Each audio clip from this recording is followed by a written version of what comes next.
తెలుగు రాష్ట్రాల్లో ఎండలు మండిపోతున్నాయి. వడగాలుల తీవ్రతకు జనం బెంబేలెత్తిపోతున్నారు.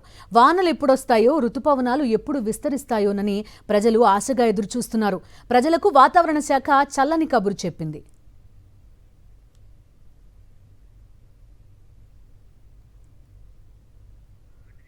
వాతావరణ శాఖ ఇస్తున్న వెదర్ అప్డేట్స్ పై మరింత సమాచారం అందిస్తారు మా కరెస్పాండెంట్ అనిల్. రెండు తెలుగు రాష్ట్రాల్లో అధిక ఉష్ణోగ్రతలు నమోదవుతున్నాయి. ఎండ దాటికి బయటకు రావాలంటేనే జనం భయపడేటువంటి వాతావరణం కనిపిస్తూ ఉంది. అయితే ఈ తరుణంలోనే వాతావరణ శాఖ చల్లని కబురు చెప్పింది.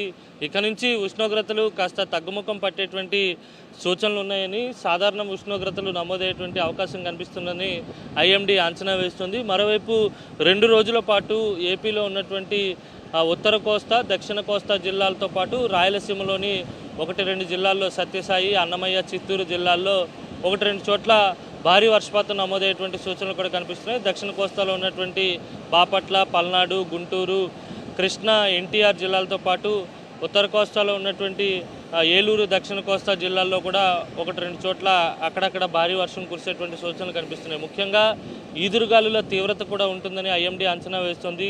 దక్షిణ కోస్తా తీరం వెంబడి 50 నుంచి 60 కిలోమీటర్ల వేగంతో ఈదురుగాలు ఉండనున్న నేపథ్యంలో మత్స్యకారులు ఎట్టి పరిస్థితుల్లో వేటకు వెళ్లరాదని వాతావరణ శాఖ హెచ్చరికలు జారీ చేసింది. 2 రోజుల పాటు ఈ హెచ్చరికలు కూడా కొనసాగబోతున్నాయి. మరోవైపు ఋతుపవనాల ఆగమనానికి కూడా కాస్త సమయం పట్టినప్పటికీ మరో 24 గంటల లోపే కేరళ తీరాన్ని తాకేటువంటి అవకాశం కనిపిస్తుంది.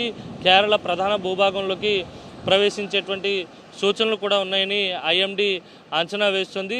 ఇప్పటికే అండమాన్లో పూర్తిగా ఋతుపవనాలు విస్తరించినప్పటికీ కూడా భారత ప్రధాన భూభాగంలోకి ప్రవేశించేందుకు కాస్త సమయం పడుతున్నట్టుగా తెలుస్తూ ఉంది. మరో 24 గంటల్లోపు ఋతుపవనాలు కేరళంలోకి ప్రవేశించిన తర్వాత ఐఎండీ ఆ అంశాన్ని కూడా వెల్లడించనుంది. ఎందుకంటే తొలుత ముందస్తుగా వస్తాయనుకున్నటువంటి ఋతుపవనాల కదలికలు కాస్త మందకోడిగా కొనసాగడం, ఆగమనం ఆలస్యం కావడంతో ఎండ తీవ్రత కూడా పెరిగింది. మరోవైపు ఎల్నినో ప్రభావం కూడా ఉండడంతో ఋతుపవనాల కదలికలు కూడా మందకోడిగా కొనసాగినటువంటి నేపథ్యం కనిపించింది. ఈ తరుణంలోనే ఇక్కడ నుంచి ఎండలు తగ్గనున్నాయి, వర్షాలు పడేటువంటి సూచనలు కనిపిస్తున్నాయని ఐఎండీ చెప్పినటువంటి సమాచారం ఒకంత అందరిలోనూ ఆనందాన్ని కలిగిస్తుంది. వీడియో జర్నలిస్ట్ అప్డేట్స్తో కలిసి అనిల్, సాక్షి టీవీ, విశాఖపట్నం నుంచి. మరిన్ని అప్డేట్స్ కోసం ఛానల్ను సబ్స్క్రైబ్ చేయండి. నోటిఫికేషన్స్ కోసం బెల్ ఐకాన్ పై క్లిక్ చేయండి.